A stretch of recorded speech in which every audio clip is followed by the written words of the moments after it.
I started a love affair with Broadway musicals when I got involved in musical theater my junior year of high school. I was in the ensemble for Fiddler on the Roof. A funny thing happened on the way to the Forum and Into the Woods, and I love music, and I just all types of music, so I was just very drawn to it. But with that being said, I finished watching the musical Funny Girl today. I started it yesterday and finished it today. And first of all, I had heard of Funny Girl because I know Leah Michelle was just on Broadway fairly recently, playing that lead role. And I was like debating going to see it, but I never did. Anyway, as I was on Amazon Prime yesterday, I typed in musicals and I saw that Funny Girl was on there. So I was like, okay, cool, I'm gonna watch it. And first of all, let me just say that Barbara Streisand was absolutely brilliant in that role, like brilliant. I can see why she won the Academy Award and all awards for that. Anyway, I want to get into it a bit. If you've seen it, cool. If you haven't seen it, I'm gonna have some spoilers here, but even so, I really highly recommend it and think you should watch it. So in Funny Girl, like, Barbara Streisand plays that lead role. She's Funny Girl. So basically, what happens is she never saw herself as beautiful, or she never thought that people saw her as beautiful. So she was always the funny one. And I'm guessing that because she felt that she wasn't getting that attention based on how she looked, she was like, okay, well, let me be funny, then that's gonna bring me attention. So anyway, the point is that she was into Broadway, and that was her dream, to be on Broadway.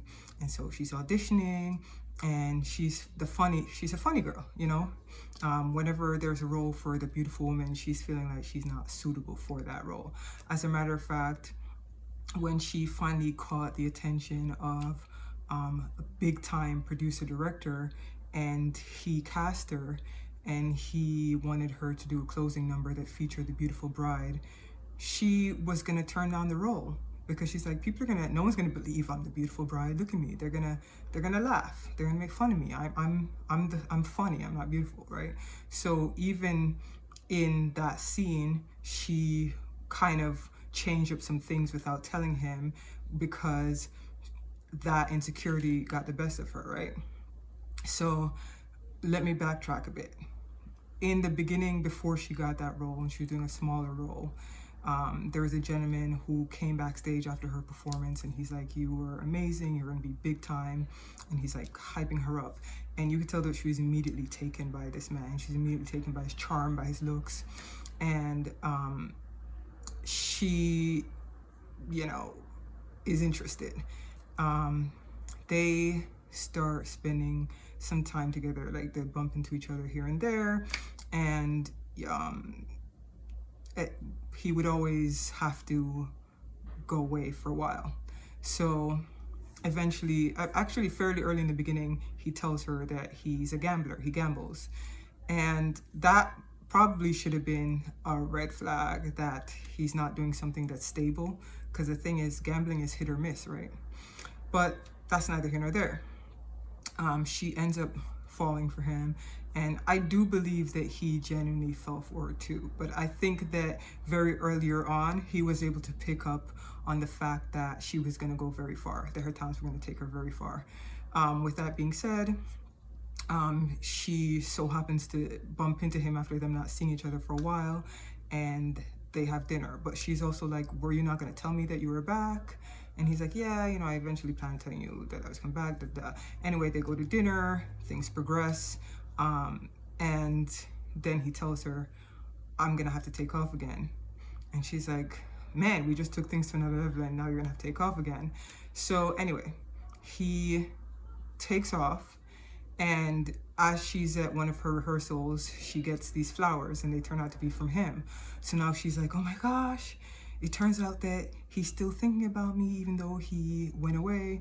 And so now, even though she had to be at a performance, at a series of performances, rehearsal, she she tells one of the castmates to tell the director that she has to take off. She has to take off. She's gonna go see him. So she goes to see him unannounced, and he's surprised, and he's like, oh my gosh, what are you doing here? Things go well. They go to dinner. At dinner, she's telling him, she brings up marriage. He's not the one who brings up marriage. So again, we might see that another red flag. One, he didn't invite her when he was going away. He just kind of left it by chance when she's like, when are we going to see each other again? He's like, yeah, we'll see each other again. Anyway, she goes to see him, and then she's the one who brings up marriage. And then, anyway, they eventually end up getting married. But as all of this is happening, her career is taking off. She's becoming like the big name on the marquee. And he's kind of having to keep up appearances, you know, like the big house, the fancy car, but really he's in debt. He's not, when he's gambling, he's not always winning, he's in debt. But he's owing a ton of people money, but he has to keep up appearances. And so as things progress, there is a part in the scene where you could see that he's starting to resent her. So he's starting to resent her because he doesn't feel adequate. So they both have their own insecurities that they're working out. One, he doesn't feel adequate because her star is shining. She's in her purpose. So she's elevating. He's kind of feels like he doesn't measure up to her. And then she feels like looks-wise, he's very handsome. And so she also feels like she lucked out based on how he looks, right? So things progress. She has an opening night for where she's starring in musical. He doesn't show up for opening night, and you could tell he didn't want to show up because he's, you know, all the spotlight's on her, and he's feeling like he's diminishing and it doesn't have anything going on. So anyway, long and short of it is at some point he gets caught up in, you know, fraudulent behavior, activity, and scams, you know, because again, he's in debt, he's trying to keep up. So anyway, he had a chance to plead not guilty, but he ended up pleading guilty. And so now he was going to be sent away to jail. And she's like, why didn't you we could have figured out how to get you off. He's like, no, I want to go to jail. And he's telling her, just divorce me. And she's like, you don't mean that. And the thing is that he's like, I'm never going to catch up to you. He's telling her, he's like, I'm never going to catch up to you. And I just want to like, look at the bigger picture here. Like we have to get with people who are equally yoked. And when I say equally yoked, I don't necessarily mean that this person has to be making the same amount of money or all of that. I mean that they have to be living in their purpose. They have to feel good within what they're doing. Otherwise, they're going to end up resenting you. They're going to end up resenting you. Like because people, when you're in your purpose, you're shining in your own way. For instance, like let's look at Oprah and Stedman.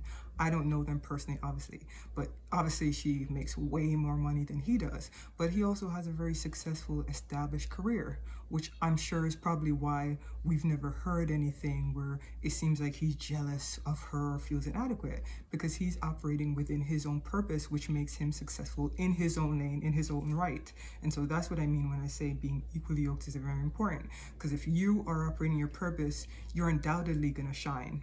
And if your partner or friends or whoever, they're not operating their purpose, they're going to end up resenting you. That's where you see the envy, the jealousy, the resentment coming in play. But she is sometimes we let our feelings for someone blind us, right? She's so head over heels for him that he's saying to you, I'm never going to catch up to you. Just leave me. I'm not good enough.